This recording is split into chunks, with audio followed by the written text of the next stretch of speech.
Ever wondered what daily life in America was really like before electricity, cars, and phones transformed everything?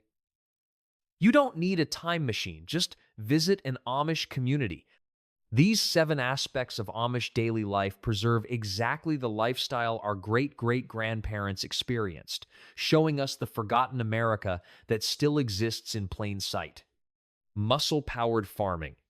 Amish farms operate using the same muscle-powered methods that fed America throughout the 1700s and 1800s: draft horses pulling steel plows, hand-operated seed planters, and human labor performing tasks that modern agriculture handles with diesel-powered machinery costing hundreds of thousands of dollars. A typical Amish plowing day begins at dawn when teams of 2 to 4 draft horses are harnessed to single bottom plows that turn one furrow at a time. The farmer walks behind, guiding the horses with voice commands and leather reins, while the plow cuts through soil at perhaps 1 acre per day, the same pace farmers achieved 2 centuries ago. Modern tractors plow 50 acres in the same time frame, but Amish farmers maintain the old methods that shaped American agriculture for generations.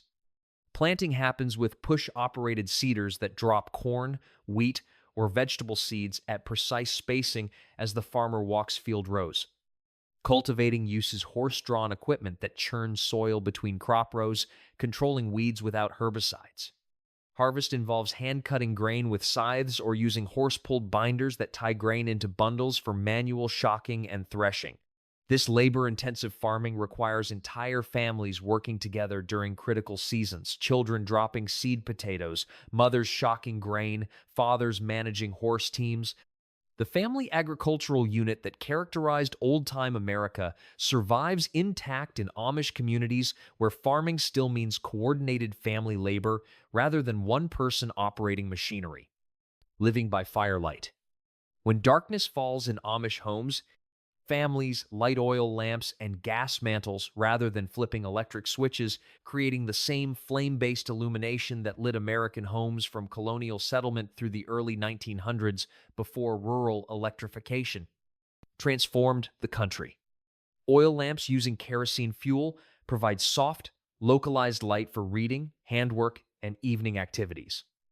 The warm glow barely reaches room corners, creating pools of light around tables and chairs rather than the uniform brightness of electric bulbs.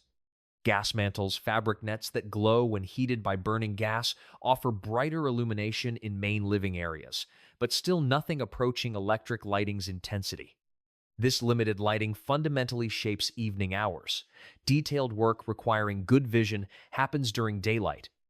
Evening activities center on conversation, simple handwork, and early bedtime rather than the extended evening productivity electric lighting enables.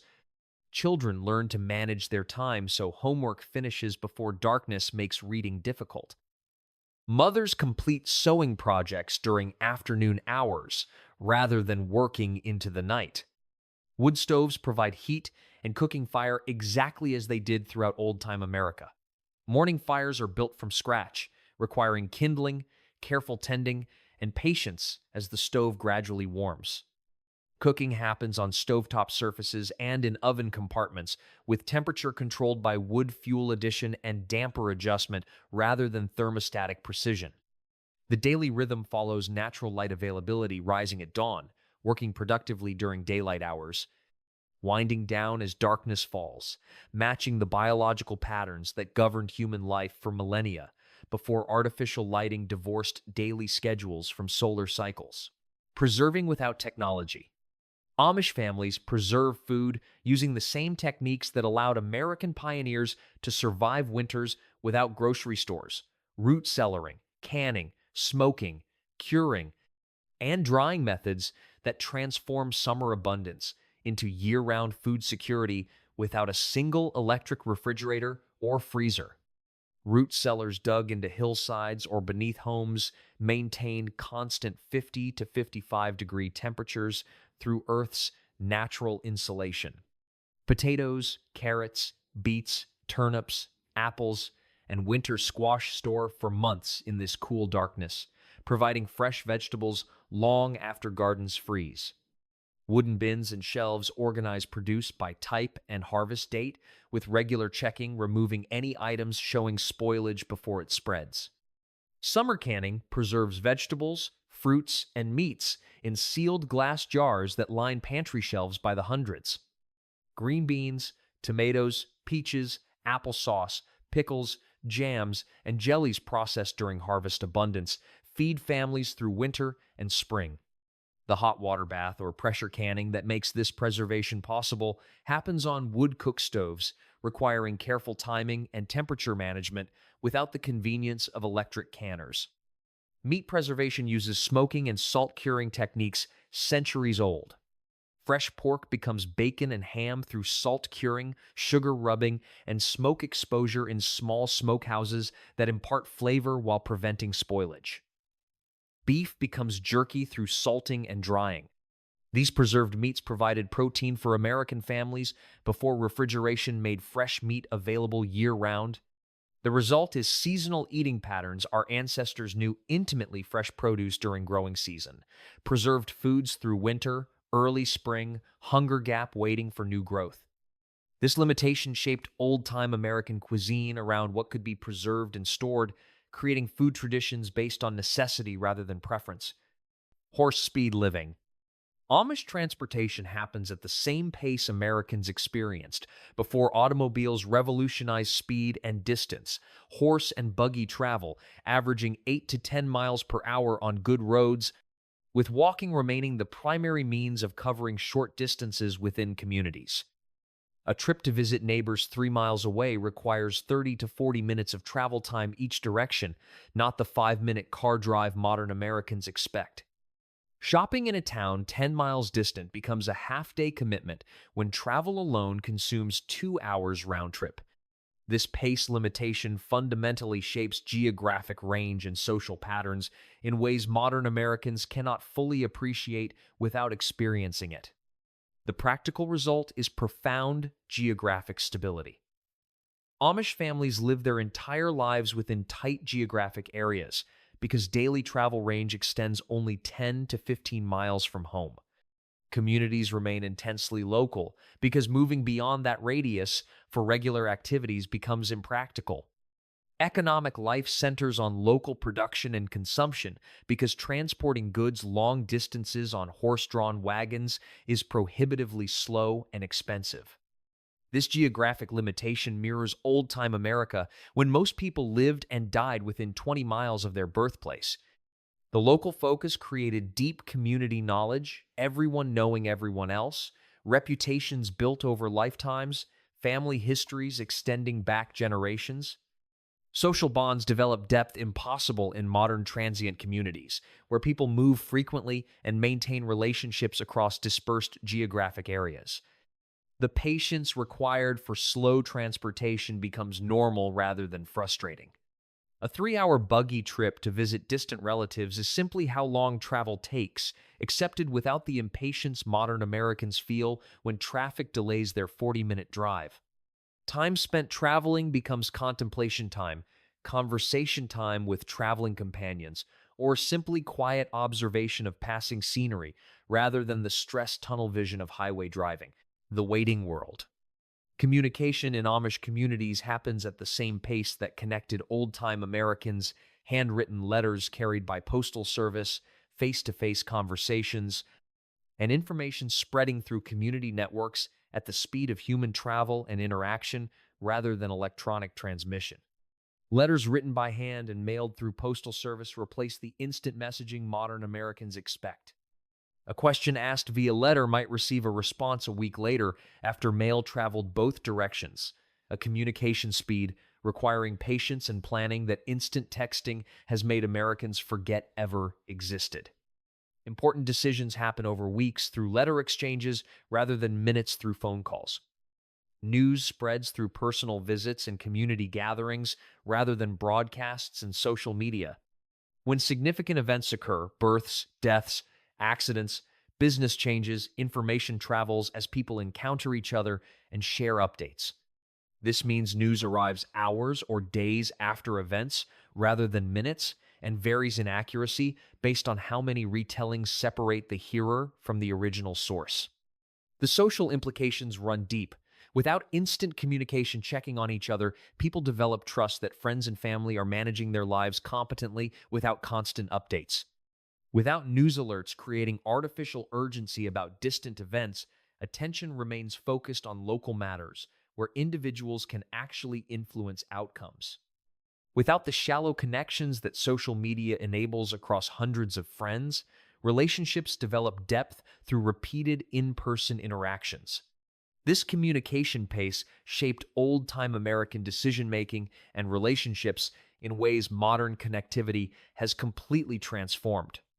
People made consequential decisions without instant access to others' opinions. They developed patience for uncertainty between question and answer.